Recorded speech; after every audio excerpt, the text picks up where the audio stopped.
Hey guys, Nolan Hedstrom from Four Player Network, and this is the first of hopefully several to come this week in the community videos we're going to start recording. The podcast gets a little long, and so it'd be nice to devote more time to the community, so that's what we're doing. So, just what's going on in the community right now. We have a new subscriber of the month since it's May, and that person is the Flap and Guido.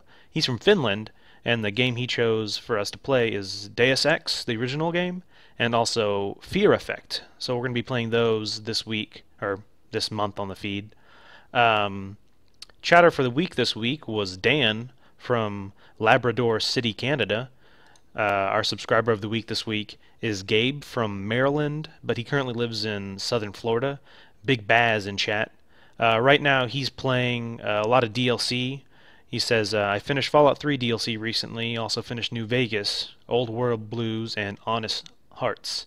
However, I got distracted with Skyrim Dragonborn DLC, which I'm still getting through. How he got into gaming. I'm only 19, so I don't have too much gaming experience. How I first got into gaming was probably my cousins watching and playing things like GoldenEye and Star Wars Bounty Hunter bring back memories. His best gaming moment? My best gaming moment is a hard one to remember, but recently in Skyrim, going to, I don't know how to pronounce this, Hermias Mora's realm was really interesting. His voice is very powerful, I think, perfect for a god.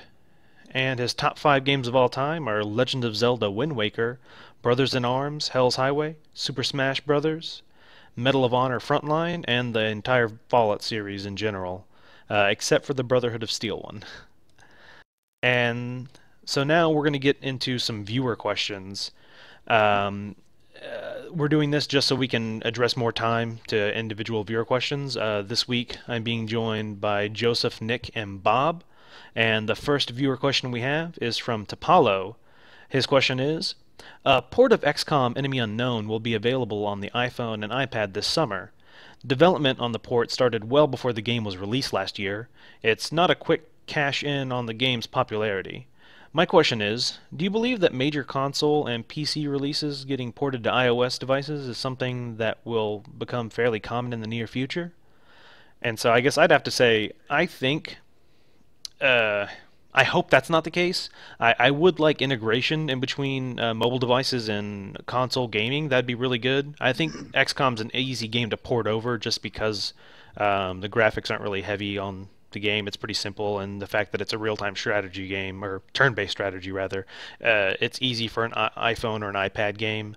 Uh, Hopefully in the future we see more tie-ins with the systems that aren't just added on the side, something more serious. We've talked about it on the show in the past. Watch Dogs, having that implemented on your phone, possibly you could interact with other people around you who also have the game, would be really good. So no, I think that's something that you're seeing a lot more, and we're going to see a lot more of, especially as cell phones become a lot more powerful. I think it's going to be easier to put the games we're seeing on the consoles, onto the iPhones as well, or iPads, or any sort of mobile device. I think what we're also seeing is a you're seeing a release of main games, main console games. I wouldn't say maybe not always AAA titles, but bigger full-fledged games, and then their iOS counterparts kind of put out at the same time. And I think it's developers and publishers kind of wanting to sort of cast a wide net on everything and get as much of their money back as possible. I think there's a one example that pops into my head is Deep Silver. I guess is putting out this game called Hell Rider or Hell Ride. It's sort of a biker gang sort of game, but they're putting out basically three versions of the game at the same time. There's the console version, there's going to be a XBLA version, and there's going to be an iOS version, and they're all going to be sort of a different amount, like a different idea based upon the main version of the game. So I think we're already seeing that already, and there's going to be more of it in the future. Yeah, so I guess I'm not a huge iOS gamer to begin with, so but I wouldn't necessarily write that platform off in any way like that. So, the possibility of having games ported to the iOS is definitely a cool prospect to me, but I would never actually choose to play those games on the platform. So I feel like the addition of or the integration of the iOS platform into like secondary functions in the game is really promising, really exciting. Like they were talking a lot about that when Bungie first started talking about Destiny, um, and having ways to like level up your character or collect items and share things and communicate with people in the community while you're going about your daily business and stuff like that, and then being able to have all of that play a role when you come home and actually boot up the console version of the game, and that stuff is really promising. So in that regard, that's super exciting. Like XCOM coming to the iOS, I wouldn't say I probably would never choose to play that on that platform, but I mean, if it exposes the game to more people, then why not? But I feel like finding smaller ways to integrate it onto the platform not only complements the game really well, but it can also bring people in and get them interested in playing the full version on the console. So major console PC releases, it's kind of it's hard to say which with major console PC releases going to iOS. Like there's a lot of different, like as a developer, there's a lot of tools that are now being multi-platform. Unreal 3 can even be on iOS.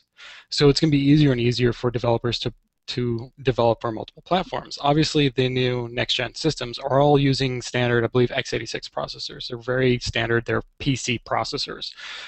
Even the iPad uses an ARM processor, ARM, which is it's a very old processor architecture. A lot of people know what it is. It's not anything like a cell processor. So it's becoming the tools that people have, like developers have. It's a lot easier to make games for everything all at once. I would not be surprised if we're seeing the same game if it applies to different platforms. Like if you can have a game that plays well on PC as well as plays on a tablet, I wouldn't be surprised if we have a port for that. Like with a tactical RTS game, it's like XCOM. It translates very well. There's you touch the guy, you tell him where to go. But with Microsoft and Sony, where they don't have that kind of the Wii U tablet device that they feel like they need to compete with, they can actually use alternate devices like an Android or an iOS device to be able to add augmented functionality to a game, which I can see them doing plenty of times because Microsoft's already said the Surface is going to interact with their Xbox, and Sony, I wouldn't be surprised if they start catering iOS, but iOS style, or not iOS, but Android, but that's kind of to be foreseen. I have no idea what they're going to end up going with that way, but I would not be surprised if developers kind of try to cast their net as wide as possible to get as many people as possible. Our next viewer question comes from Adden from Spain, who's now living in Florida. Absolutely draft on the 4P Insight, and he writes, I've started to see that there are two kinds of side quests I see constantly in games. Ones that have you scavenger hunt like Dragon's Dogma, kill or find X out of X items, or side quests that actually have a story to them like movies in Persona 2 Innocent Sin. I mainly prefer side quests on story emphasis. My question is, what type of side quests do you enjoy most? Gathering, scavenger hunts, or short stories? Or do you prefer giving your own quest of exploring the open world? Know a specific type of side mission I haven't noticed? Or do you know any games that do extracurricular content well outside of DLC? I'm guilty pleasure, I guess, is I like to do those go get me, 10 feathers or whatever. That's extreme guilty pleasure for me. Even I had a lot of problems with like Assassin's Creed 3, but one of the things I loved best about the game is those fetch quests.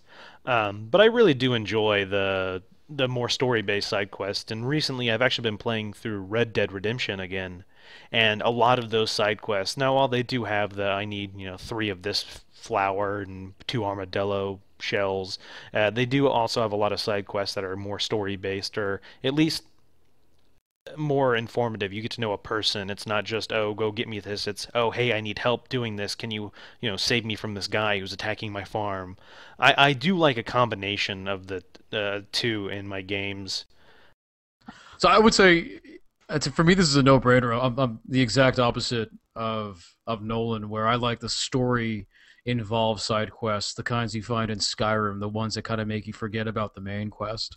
And failing that, any side quests that are sort of interesting or quirky, I kind of enjoy. For instance, I just started playing Blood Dragon, and there's a quest in there to defeat these turtles that are living in the sewers beneath one of the complexes that you take over. And you go down there, and there's like pizza boxes around, and the turtles are actually like animal turtles, but they leave traps for you.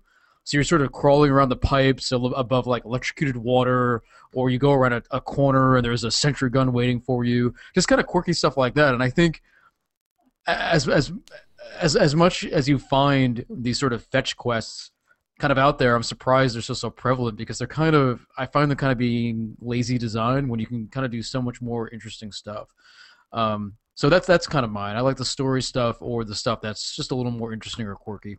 And it's because it's like I don't know. Side quests can be almost a reprieve from the story. They're like those breaks where you've been sort of nose to the grindstone for 20, 30 hours, and now you get to do something just a little bit different, but maybe still in the same world that you've been in the entire time. So, side quests. I enjoy them. I feel like it's a cop out to start talking about Red Dead again, but like Nolan said in his Red Dead has a lot of really great examples of side quests done really well. I like in particular. I have a really I think one of my favorite side quests of all time has to be the Stranger in Red Dead Redemption, and it's completely off the beaten path. It's something you can completely miss, and it's not even something that's unless you're like looking at a guidebook. It's not really something you seek out. It's just kind of one of those things where you're riding through the world and you notice him standing off in the distance. You're like, who the hell is that? Why is he standing there? And you go talk to him. And that stuff is really great. But uh, you know, in the past, when I used to play a lot of RPGs, but I don't play as many as I used to. But I used to love side quests that with a big payoff at the end, and usually those payoffs are like weapons or spells or summons or things that you really had to go way out of your way to do. Like, there's not really much like it anymore. Like in Final Fantasy VII, breeding chocobos so you can get a gold chocobo to travel across the world to get the Knights of the Round summon. Like I had to put so much time and effort into that, and it had such a huge payoff, which was awesome. But outside of like really core RPGs or really obscure RPGs now, there's not a whole lot of that in modern games, and that kind of sucks. But those are definitely some of my favorite. I'm not as far as the fetch quests go. I don't mind them, but I usually almost always turn to those as the final. Like I want to keep playing this game. I love this game so much, but I've done everything else, so that's when I kind of turn to fetching, feathers and Assassin's Creed or flowers and Red Dead. And I don't know. Yeah, so I mean, I like all those things. I'm not a big fan of fetch quests, but Yes, the elusive side quest. It's such a tasteful part of the video game. It's not revealing too much, but it's just enough to really entice you. As for me, it really depends on my mood. I played a lot of MMOs, and the whole fetch quests is a very tired, overused formula that people tend to use for just padding. There are a couple of like side quests that I like to do because they're just mindless. I can just listen to something else, put on a movie, and just do them and level up, and that's kind of a method or a means to the end. And that's good for that.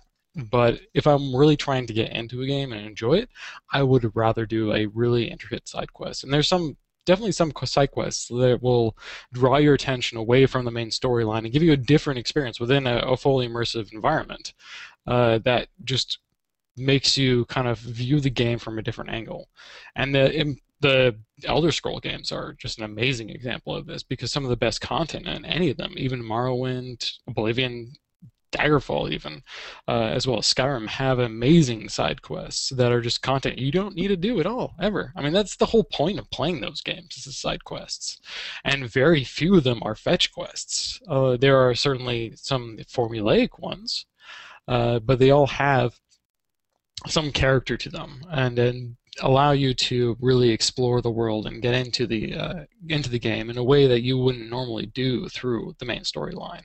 So there is definitely a kind of a balance between just content that's padding the experience versus content that's really adding to the experience. And for me, it really depends on what I'm trying to do at the moment. If I'm just trying to level a dude up, I don't give a shit. I'm just going to watch something or read something or listen to a podcast while I'm doing it.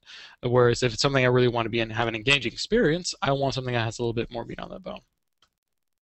Jeremy from Oregon, J52 in chat asks, suppose flash memory became cheap enough that consoles started using it for games. if the smallest possible size was way too small, how big do you think the game cart should be? So he's under the assumption that in the future we are going to start having flash memory as, games coming on Flash. I don't see that happening necessarily. Flash is getting smaller and it is getting cheaper, but I don't think we're going to get there. I don't think the increase in flash memory storage versus its price will go surpass like discs before we go completely digital. I think we're gonna have games digital before that happens. I mean, if it were the case that for some reason Flash did become a primary media device for video games, I don't. Hopefully, it wouldn't come in micro SD size flash devices. Hopefully, it would be something larger. Maybe we could store on flash drives or something like that. But I think that's the difficulty in that is it would have to be a uniform shape. Everyone's gotten used to DVD cases and stuff like that. So would it be something similar to that? I don't know, but I just don't see it happening. Okay, so I guess the question is that J52 is wondering if flash drives are going to become small enough and inexpensive enough for games to come on them, and I think honestly, yeah, I think that's going to happen eventually. I mean, I think I'm looking at an article right now that says Kingston has created a 1 terabyte USB drive already. It's obnoxiously expensive, but if you look at how computers have changed over the past 10 years, things get smaller and cheaper every single year. 10 years is like 100 years in terms of the technological process. So I think it maybe is viable that in the next 10 years, our games will come on something that's no bigger than something that would be a USB drive today. Sure. I was just gonna say they should be like that, just like that. No smaller than that. If it gets smaller than that, fuck it, go digital. That's all I'm saying. Let's see. So do I believe that games are going to be coming on little flash memory cards? Probably not. The way the trends we're seeing is that it's leaning towards DLC. And what you're going to see is instead of flash drives being games, you're going to see SSDs, like actually integrated super fucking fast hard drives into consoles, because those have been on PCs for past like 5 years, and they are really fast. I'm talking ridiculously fast. They are basically flash drives in your computer running at as fast as you can imagine. You can boot Windows in like 10 seconds. It's that ridiculous, like even less than that. There's really no reason to have a flash drive with a game on it when you have so much downloadable content that you could just download the game and then download the DLC and have it on your hard drive, which is an SSD. That's going to be maybe a couple hundred gigabytes, since that's already kind of expensive. But it may be not this generation, but the next generation, having SSDs be standard, you're going to have load times be crazy fast. It doesn't matter what it is. It doesn't matter if it's DLC. It doesn't matter if it's a map pack. It's going to be fucking fast. And it's going to be on a disk that's in your computer or in your hardware, like any kind of console. Like I think that's going to be a much more likely trend than just having little flash drives or little flash cards that you have to plug in, because people are going to want to be able to have their content now, and they don't want to have to keep track of little things. It's just the way the market's been going for the last 10 years even. Peter from Houston, Invader Schnarf in chat asks, while I listen to podcasts, I play video games to pass the time, as I can't stand to just listen to podcasts. But I have come into the problem of having to stop the podcast at any time that some of the story or cutscene starts up in the game. I can't help it, it's just who I am. My question is, what is your podcast game of choice, and or what type of game do you think is the best to play while listening to podcasts? So I don't listen to too many podcasts. I'm pretty busy right now. I mean, I used to listen to a lot of podcasts because I used to drive a lot. I used to drive to and from school, or I'd ride the bus to school. And while I was doing that, I would listen to podcasts on my way. But I don't listen to too many right now. When I do, it's usually when I'm driving. I don't like you were saying, I don't like too many distractions when I'm playing games. If I'm playing some sort of RPG or something and I'm grinding, then I usually will have something going on in the background. I actually have vivid memories of several years ago, before I was a member of 4 Player Network.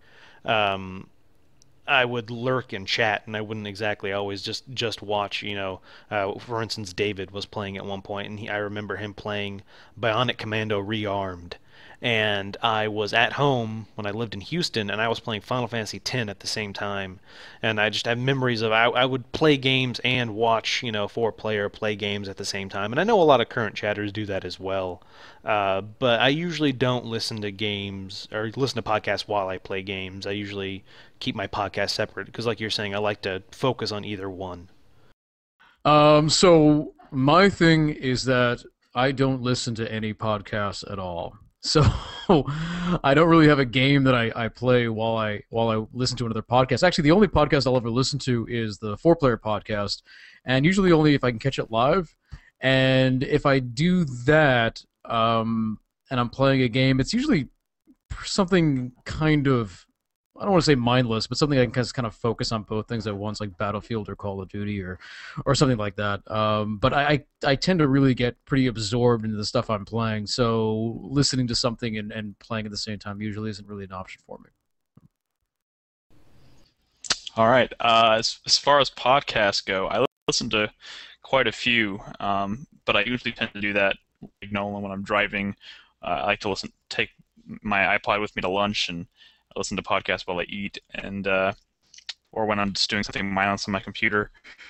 But as far as gaming goes, I would say if I had to play a game while listening to a podcast, it would probably be something, something mindless. But my mind immediately jumps to like Geometry Wars and stuff like that, which are games I don't really typically play a whole lot of. So I don't really listen to podcasts while I game. If I listen to anything, it's crazy fucking death metal, because that gets me through tense moments. So I used to listen to a lot of podcasts when I was playing. God damn it! Oh, someone's had their mic open. So I used to listen to a lot of podcasts when I played MMOs. I went through a big stint of WoW probably about a couple of years ago, and I would listen to four-player podcasts. From mostly these days, if I'm going to be playing a mindless game, I will listen to a lot of D&D podcasts. Specifically, I know Penny Arcade and PvP do podcasts with the D&D folks at Wizards of the Coast, and I will listen to those.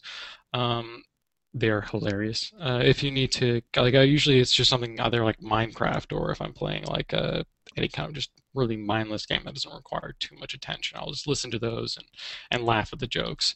But if I'm any kind of like really seriously gaming, I need to pay attention. So I'm not really going to be kind of listening to any kind of anybody talking or anything, because I'm just going to tune either one thing out or the other. I can't multitask that well. But there are certainly a number of podcasts I do listen to. Aside from four-player podcasts, I do listen to the Podtoid Destructoid podcast, as well as Jonathan Holmes does a weekly podcast with indie developers, because I am actually an indie developer myself. I like to hear what people say. It's Sup Holmes is the podcast, which is a really good listen to if you're really kind of interested in that whole aspect of indie development. But aside from that, really not too much stuff other than just kind of other things that I'm just listening to because I'm just occupying myself.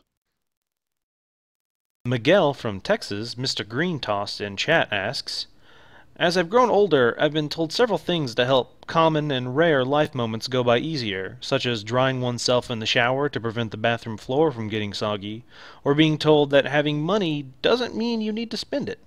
Anyways, what are some advice logic you've received from games or in real life that you still use today? Going off your example, I also have strong opinions on drying off before getting out of the shower. I I don't like wet. Yeah, even though I have a mat outside of my shower that's to prevent that from happening, I don't like it being wet. I'm afraid I'm gonna step in it and my sock's gonna get wet, and I hate soggy socks, so I always like dry myself off. And I hate like going to someone's house or something and they don't, and there's like water all over their bathroom floor. But anyway, starting from when I was younger, one of my earliest life lessons is don't put water from the hose in your parents' gas tank if you're playing gas station attendant. That does not end well. I tried to soak it out with a towel once I realized it was a mistake. Don't do that. And if you do it, tell your parents. Yeah. I've also learned that you should not put foil in the microwave, like aluminum foil. Sparks, fire, bad. It doesn't hurt the microwave that much, but not good for the food. That's what the foil. Don't do it. I've learned from like Grand Theft Auto has taught me that yellow means speed up because you don't have much time left and you got to get through that intersection. So just floor it when it turns yellow. Um, and some logic I've gained over time is like the transitive property. Whenever A implies B and B implies C, then A implies C. So you can use that. That's a pretty useful. That's some good logic right there. So I remember a time many, many years ago when there was no internet. It was a dark time, almost like the Dark Ages, but a lot less religion. But I remember when the internet started, and things like memes and pictures weren't really called memes yet. They just were things that were kind of out there and floated around. There was no idea of a meme. But it was a time when people were starting to get together, people from all over the world, different trains of political thought and different belief systems were getting together in anonymous ways and beginning to argue. The internet was very young, and people were trying to figure out how to do this and how to deal with each other in this new form of technological prowess. And there's one image that taught me. It's not necessarily from games, but internet, that taught me from that day forward, way back in 1996 or 1997, where things were just kind of starting up, taught me how to deal with arguing over the internet. And it was a picture of a child from the Special Olympics crossing this finish line with a goofy look on his face. And the picture said, arguing on the internet is like running in the Special Olympics. Even if you win, you're still retarded.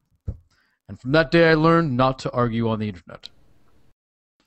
Okay, so I've learned a few things from video games.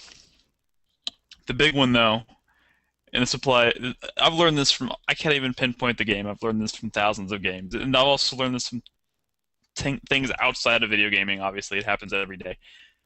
Don't ever second guess yourself. Follow your instincts. Every single time that I am playing a game and I'm like the path splits and I'm saying I'm gonna go left. I'm like, oh fuck, what's to the right though? What if I go to the right? I'm gonna go to the right. And I go to the right, there's bad shit to the right. It always happens. Or just this past weekend playing Metroid. Should I go back and save before I go into this new area? No, fuck it. No, it's good. No. I don't need to do that. I'll just make it to the first save point. All will be well. And I'm pretty sure if anyone's watching on the feed past weekend, they know how that went.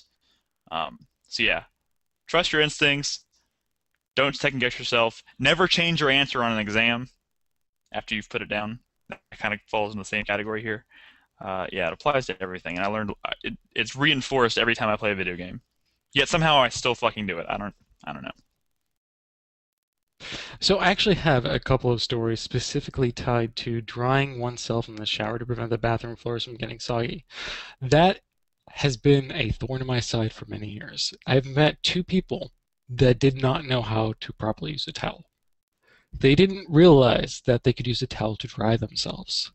My girlfriend in high school would just stand there sopping wet with a towel around her and would be like, I don't want to shower. It's going to take me 2 hours to dry. It's like, what the fuck? Why don't you dry yourself with a towel? I had a roommate in college that did the same thing. He would walk back to his room sopping wet with a towel around him. And I'd be like, what the fuck are you doing? You have a towel. Why are you wet? And these are things that people could have learned from video games. I myself, from video games, I have learned the quite OCD syndrome of, but I might need it later. The syndrome of, it's a little bit more deep, like sort of math and allowing you to manage resources. That's really kind of the huge lesson that I've learned from video games, is that you may have money, you can spend it now, but you might not want that immediate reward. You might want to hold on to that and be able to spend that either skill points or gold or money, any kind of like that. You might want to hold on to that because there's something that's much more promising if you just bide your time, wait a little bit. There's something that's better. You know it's better, and you know it's just around the corner. But you have something that's shiny right in front of you, and you really want to grab it right then. But you need to just kind of just be like, all right, I'm just going to let go of this immediate reward. I'm going to wait for it. Be patient. and get the better thing later. That's really one of the major lessons I've ever learned from video games. So also in the community sections, we are going to be featuring some of the community blogs. On 4playernetwork.com, you can create your own account and actually write blogs, share them with other members, and some of us read them too. So I'm going to start sharing some of the ones that we find interesting from the past week. Our first one is, why are video game stories so bad? From Colin. Colin has some problems with storytelling in video games. He thinks they need to improve the storytelling techniques and find some real innovation when it comes to games. And our next article is, good things to know about building a PC, from Moo Cow Bunny. This article is a lot of useful information if you plan on building your own PC, which I know a lot of our community members intend on doing. It includes an Excel spreadsheet, which you can download, and you can include all the parts you need and put in the price, and so you can kind of guesstimate how much it's going to cost you. There's details on what each individual part is and why you would need it, and a link to a site that can help you pick parts and see if they're compatible. So those are some useful articles that y'all might want to check out, and just go check out some other people's articles, and you can like them, and so they'll become more popular and other people will see them as well. That about wraps up our first This Week in the Community. We are going to start doing these on a weekly basis, hopefully record them not too long after the podcast, possibly, just to give you all a heads up of what's going on in the community. Be sure to visit 4playernetwork.com. Subscribe to us on iTunes. Also, if you'd like to subscribe to us on 4pp.tv, it'll help us out a lot.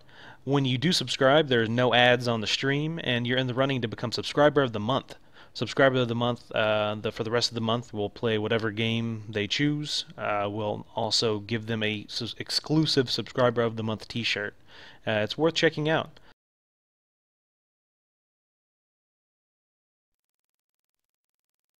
She's still on my tablet. All right. Well, wait until she gets out of there. Okay, porn time.